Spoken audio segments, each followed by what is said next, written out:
Hello friends and students, good morning. You are watching my YouTube channel Economics by Manish Sharma. Today we will discuss about the statistics हम लोगों की running में थी और student 7 days की class हम लोग डिस्कस कर चुके हैं। मिलते हैं आज एक नए टॉपिक के साथ, calculation of mean by step deviation method in continuous series. Student last videos में हम लोग इंडिविजुअल, डिस्क्रीट एंड कंटीन्यूअस में मीन के कैलकुलेशन सीख चुके हैं। अब आज हमें एक स्पेशल मेथड से मीन के कैलकुलेशन करना सीखना है। वो मेथड है आपके पास स्टेप डेविएशन मेथड। काफी इंपॉर्टेंट मेथड स्टूडेंट, केवल कॉन्टिन्यूअस सीरीज में मैं आप लोगों को यहाँ पर समझाऊंगा। देखते हैं कॉन्टिन्यूअस सीरीज में स्टेप डेविएशन से कैलकुलेशन मीन की कैलकुलेशन करने का फॉर्मूला होता है X bar equal to A plus sigma F D dash X upon N into I. Student formula बिल्कुल as it is same continuous series का shortcut method के जैसा है। देखिए बस माइनर सा चेंजेस है। वहां फॉर्मूला हुआ करता था आपके पास a plus sigma F D X upon N, ये फॉर्मूला हुआ करता था स्टूडेंट। इस फॉर्मूले में माइनर सा चेंजेस, जो डी एक्स है वो आपके बन चुका है D dash x and multiply में आई है। अब किस तरीके से कैलकुलेशन की जाती है ये हम एक एग्जांपल के बिहाफ पर ही देखेंगे और फिर इस एग्जांपल के बिहाफ पर आप स्टूडेंट स्टेप डेविएशन मेथड से जितने भी आपकी बुक के क्वेश्चंस हैं या जो भी असाइनमेंट आपको मिलता है वो सारे क्वेश्चंस आप यहाँ पर सॉल्व कर सकते हो। देखते हैं स्टूडेंट, फर्स्ट ऑफ ऑल हमें क्या करना होगा। आपको पता है हमें सबसे पहले एन फाइंड करना होता है। तो कॉन्टिन्यूअस सीरीज में एन का मीनिंग सम ऑफ फ्रीक्वेंसी होता है, यानी जो फ्रीक्वेंसी गिवन होगी उसका सम करना है। अब नाउ हमें सबसे पहले डी डैश एक्स फाइंड करना है। पहले हम डी एक्स फाइंड करते थे, लेकिन अब आज हमें स्टेप डेविएशन मेथड में डी डैश एक्स फाइंड करना है। लेकिन स्टूडेंट डी डैश एक्स कैसे फाइंड किया जाता है ये सबसे इंपॉर्टेंट है। देखिए यहाँ पर हिंट है, डी डैश एक्स अगर आपको फाइंड करना है तो करना होगा डी एक्स अपॉन आई। हो सकता है किन्हीं बुक में आपको डी डैश एक्स की जगह ओनली डी डैश ही मिले, तो स्टूडेंट दोनों ही कंडीशन राइट है आपके लिए। चाहो तो आप डी डैश एक्स कर सकते हो या फिर चाहो तो ओनली आप डी डैश भी नोट कर सकते हो। देखते हैं, सबसे पहले डी डैश एक्स हमें सॉल्व करने के लिए डी एक्स अपॉन आई करना पड़ेगा, यानी डी डैश एक्स कैलकुलेट करने के लिए डी एक्स तो निकालना ही होगा सबसे पहले हमें। और आपको पता है डी एक्स किससे निकाला जाता है, एक्स माइनस ए से निकाला जाता है। बात करते हैं आई की। आई क्या है? आई का मीनिंग है स्टूडेंट्स कि आपके पास जो ग्रुप है उनका क्लास इंटरवल कितने का है। यानी अगर सारे ग्रुप का क्लास इंटरवल 10 है तो दैट मीन्स आई का मीनिंग 10 होगा आपके पास। बट अगर क्लास इंटरवल 20 का है तो दैट मीन आई का मीनिंग 20 होगा। 100 का डिफरेंस होगा तो आई का मीनिंग 100 होगा। तो स्टूडेंट आई का मीनिंग तो यहाँ पर सिंपल है, लेकिन हमें डी डैश एक्स कैलकुलेट करने के लिए डी एक्स अपॉन आई की हेल्प लेनी पड़ेगी।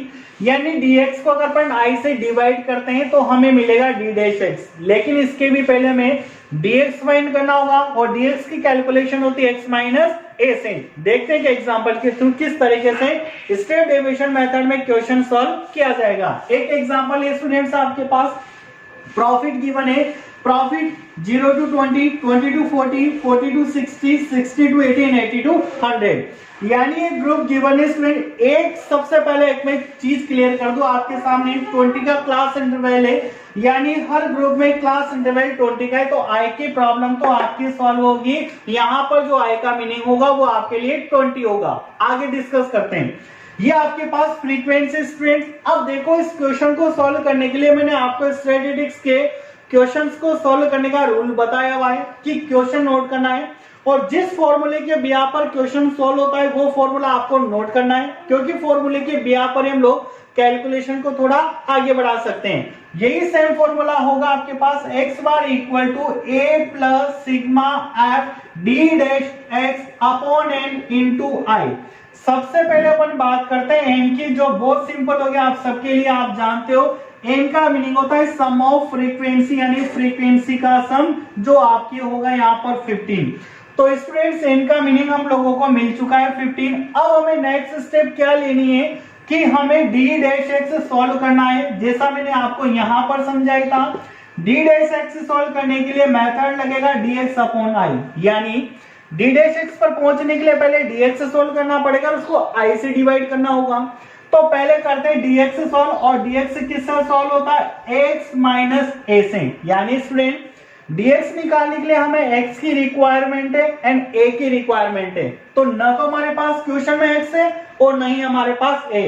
लेकिन मैंने आपको बताया है, पिछली वीडियोस में भी आपको बता चुका हूं कि अगर किसी भी क्वेश्चन का x चाहिए तो हम इस ग्रुप को मिड वैल्यू में कन्वर्ट करेंगे, यानी प्रॉफिट को जैसे हम मिड वैल्यू में कन्वर्ट करेंगे तो हमारे लिए x बनेगा। मिड वैल्यू कैसे कैलकुलेट की जाती है? L1 प्लस L2 अपॉन 2, यानी दोनों लिमिट को प्लस करके 2 से डिवाइड करना है। तो 0 प्लस 20 अपॉन 2 इक्वल टू होगा आपके पास 10। क्लियर? 20 प्लस 40 अपॉन 2 ये होगा आपके पास 30। Same as it is 40 plus 60 upon 2 ये होगा आपके पास 50।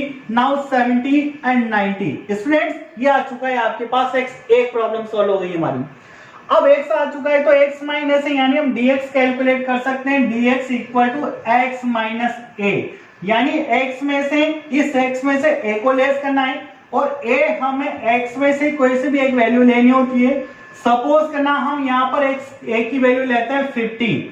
अब इस x में से a यानी 50 को लेस करना है तो 10 minus 50 minus 40, 30 minus 50 minus 20, 50 minus 50 0, 70 minus 50 20 and 90 minus 50 ये आपके पास 40। Clear student? ये आपके पास dx है, लेकिन हमें dx को किससे डिवाइड करना होगा? i से। तो हमें क्या मिलेगा? d डैश x, क्योंकि फॉर्मूले की रिक्वायरमेंट है कि पहले आपको d डैश x कैलकुलेट करना होगा और d डैश x कैलकुलेट होगा dx अपॉन i से, यानी अपन d डैश x अगर निकालना चाहते हैं तो हमें dx को i से डिवाइड करना होगा। ये आपके पास dx ये रहा। और i की बात करें तो मैंने आपको बताया कि जो क्लास इंटरवल होता है वो i होता है, तो सभी में डिफरेंस 20 का है, यानी हमारे पास जो i की वैल्यू है वो है 20। तो dx अपॉन i, यानी इस dx को i से 20 से डिवाइड करना है। Clear? Minus 40 upon 20 that means minus 2, minus 20 upon 20 minus 1, 0 upon 20 0, 20 upon 20 1 and 40 upon 20 ये आपके पास आया 2। क्या करा हमने स्टूडेंट्स? d डैश x निकालने के लिए dx अपॉन i करना था, तो dx को यानी इसको पूरी को i से 20 से डिवाइड करना था। तो सभी डिजिट हमने 20 से डिवाइड कर दी। ये 20 से डिवाइड करने पर -2, ये 20 से डिवाइड करने पर -1, ये 0 1 एंड 2। अब नाउ स्टूडेंट ध्यान से देखिए, अब फॉर्मूले पे चलते हैं। फॉर्मूले के अकॉर्डिंग हमारे पास d डैश x आ चुका है, देन d डैश x हमें f से मल्टीप्लाई करना होगा, तो ये हमारे पास f है और ये d डैश x है, यानी दोनों को मल्टीप्लाई करके अपन बना सकते हैं f into D dash x। Is that clear? Now यानी f और d डैश x को मल्टीप्लाई करना पड़ेगा। यहाँ पर 2 into -2 that is -4, 5 into -1 that is -5, now 3 into 0 0, 4 into 1 4 and 1 into 2 2। ये स्टूडेंट्स आ गया आपके पास f d डैश x। अब फॉर्मूले में हमें सम करना है, यानी sigma f d dash x निकालना है। कैसे? -4 एंड -5 -9 एंड 4 एंड 2 6, यानी -9 एंड 6। तो आपके पास डिजिट बचेगी -3। अब सारी वैल्यू हमारे पास है स्टूडेंट, हमें फॉर्मूला में वैल्यू पुट करके आंसर फाइंड करना है। x bar equal to a की वैल्यू आपने कितने एज्यूम करी थी? 50 प्लस ये प्लस देन प्लस। अब sigma F D dash X आपके माइनस में, तो स्टूडेंट ब्रैकेट में नोट करना है, साइन मिस्टेक नहीं होना चाहिए, वरना पूरा ही क्वेश्चन हमारा रॉन्ग होने के चांसेस बन जाएंगे।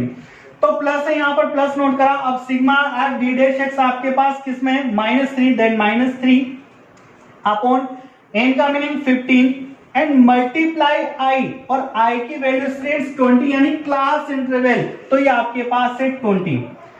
आगे बढ़ाते हैं स्टूडेंट्स कैलकुलेशन को। 50 सबसे पहले कोशिश करते हैं plus and minus minus, and 3 into 20 आपके पास होता है 60 अपॉन 15। स्टूडेंट्स 50 माइनस 15 से 60 4 टाइम कैंसिल, नाउ आपका आंसर आएगा 46। ये आपका आंसर है student. That is step deviation method. अब स्टूडेंट्स आपका जो मीन है वो लगभग कंप्लीट हो चुका है। ध्यान से सुनिए, यहां पर कंप्लीट कंडीशन आपके पास आ चुकी है और आप इंडिविजुअल, डिस्क्रीट, कॉन्टिन्यूस, तीनों में क्वेश्चन को सोल्व कर सकते हो, चाहे वो लेस देन की कंडीशन हो, चाहे मोर देन की कंडीशन हो, चाहे कंप्लीट ग्रुप की कंडीशन हो, या फिर स्टेप डेविएशन मेथड आपके पास हो, कोई सा भी टॉपिक हो सकता है, आप क्वेश्चन को सोल्व कर सकते हो। स्टूडेंट्स, जिस बुक को आप प्रेफर करते हो उस बुक से आप एग्जाम्पल सोल्व कर सकते हो, पीछे जो न्यूमेरिकल्स होते हैं वो सॉल्व कर सकते हो।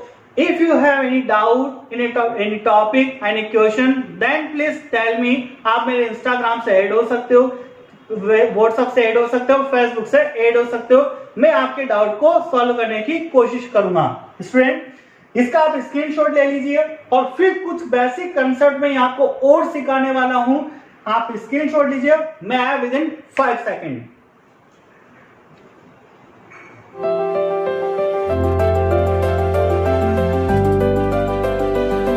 डिस्कस करते हैं स्टूडेंट थोड़ा सा डिफरेंट कि किस तरीके से आपको और एडिशनल क्वेश्चंस मिल सकते हैं जिनकी कैलकुलेशन आप किस पेपर पे सोल्व करोगे। देखिए स्टूडेंट, कुछ क्वेश्चंस इस तरीके से हो सकते हैं। अगर मैं आपसे एक एग्जांपल की बात करूं, क्वेश्चन में हो सकता है सपोज करना आपको मिड वैल्यू गिवन हो और मिड वैल्यू के साथ ऑलवेज आपको फ्रीक्वेंसी गिवन होगी। सपोज करते हैं अपन मिड वैल्यू लेते हैं यहाँ पर 5, 10, 15, 20 एंड 25, ये आपके पास मिड वैल्यू है। इसके साथ फ्रीक्वेंसी स्टूडेंट 2, 7, 3, 9, 4। अब आपसे यहाँ पर कैलकुलेट करवाया गया कि आपको मीन कैलकुलेट करना है, यानी एक्स बार कैलकुलेट करना है।